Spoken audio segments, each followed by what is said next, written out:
Dieu nous fait grâce qu'on puisse se retrouver pour pouvoir honorer donc notre drapeau. Il y a 2 jours de cela, avant-hier, 4 août, nous célébrions donc l'anniversaire de l'avènement de la révolution du Burkina Faso, qui a vu donc naître la lutte pour notre indépendance réelle. Le 4 août 1984, le Nord-Burkina Faso est né avec le drapeau que nous venons de monter, les armoiries, l'hymne national, tout a été changé. C'était un espoir de pouvoir donc donner un souffle nouveau à notre pays. C'était bien sûr à la veille du 5 août qui consacre donc la proclamation de l'indépendance qui nous a été donnée donc en 1960.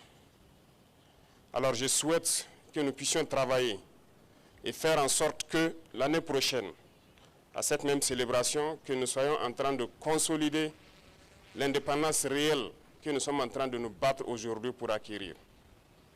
Que chacun s'y mette, parce que l'indépendance ne se donne pas, ça s'arrache. Et c'est cette lutte que nous sommes en train de mener actuellement. Depuis quelques semaines, je dirais, de cela, il y a des rumeurs de tentatives de déstabilisation de notre pays.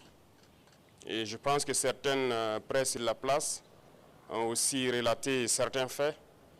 Alors, en tant que travailleur de la présidence, c'est un devoir de pouvoir vous donner l'information juste et que vous puissiez aussi informer d'autres personnes en retour.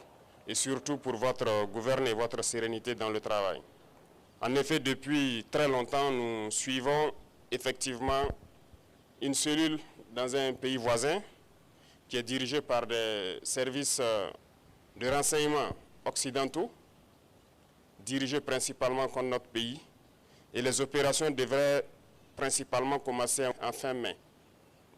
Ça devait consister donc à une guerre de communication intense contre notre pays, ce que vous avez suivi. En plus de cela, il devait y avoir donc une guerre informatique également. Nos systèmes informatiques devraient être attaqués pour créer un blackout. En plus de ça, il y a une guerre économique souple et passive, qui ne dit pas son nom, que nous avons aussi su contenir. Plusieurs projets d'attaque de points sensibles ont été planifiés. L'autre phase, c'était donc des assassinats ciblés qui ont été aussi planifiés. Et ensuite, les attaques de masse devraient avoir lieu donc au sein des FDS, mais surtout des attaques lâches qui devraient avoir lieu dans les villes et qui avaient pour cible principale donc les agents de la veille citoyenne que vous connaissez sous le nom de Waïa. Donc nous avons suivi effectivement le déroulement de leur plan et l'assaut final devrait donc avoir lieu à travers un recrutement, si je peux dire ainsi, d'agents à l'intérieur donc de nos rangs. Donc de la guerre de communication jusqu'à tout ce que j'ai cité, nous avons essayé de contenir la situation. Certaines personnes ont été arrêtées dans cette subversion. Dans les projets d'attaque, environ une dizaine, malheureusement, de personnels FDS qui ont été arrêtés avec des complicités avérées en lien avec les terroristes, qui sont différents de ceux qui sont dans la subversion. Donc ces personnels étaient en lien avec les terroristes, les donnaient les informations nécessaires pour mener des attaques. C'est malheureux que ce soit des Burkinabés et encore des personnels de FDS, mais c'est le cas.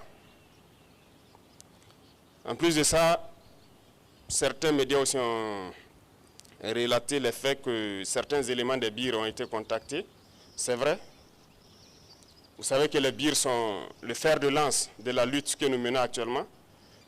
Tous ceux qui ont été approchés nous ont rendu compte et nous suivons la situation. C'est malheureux de vouloir rester à l'extérieur et de manipuler des soldats à l'intérieur pour faire ce que vous voulez. C'est insulter l'intelligence de nos soldats et tout le monde l'a compris. Je pense que ces officiers qui manipulent sont tous à l'extérieur et ils continuent de leur travail depuis l'extérieur. Ce n'est pas honorable pour un officier d'agir ainsi. Je pense que pour plus de dignité, ce serait bien qu'ils rentrent et qu'ils mènent eux-mêmes leur projet. Et nous les attendons. C'est pour vous dire que nous suivons la situation et nous allons continuer de sévir et d'agir pour toujours maintenir le cap que nous avons donc pris, parce que c'est une lutte de longue haleine. Ce sont des événements qui ne vont pas manquer. Nous dérangeons beaucoup de gens, nous savons. L'indépendance, comme je vous l'ai dit, ça s'arrache. Donc, ces projets de déstabilisation vont toujours continuer à exister, mais nous nous battrons contre cela, parce qu'une révolution, ça se combat toujours. Mais une révolution aussi, il y a des gardiens qui maintiennent la révolution, et vous en faites partie. Il y a des gens qui n'ont pas été arrêtés jusque-là, qui pensent avoir eu la chance. Non, ils n'ont pas de chance. Nous les suivons. Donc tous ceux qui sont dans ces projets, c'est les inviter à se départir, parce que nous n'allons pas hésiter un seul instant à agir comme il le faut pour l'intérêt du Burkina Faso. Et j'espère qu'ils nous comprennent et qu'ils nous entendent. Donc voilà l'information que je tenais à vous donner, et que les gens soient sereins. Nous allons continuer d'évoluer. Nous prendrons toutes les mesures nécessaires pour que le Burkina Faso existe et soit comme nous le souhaitons.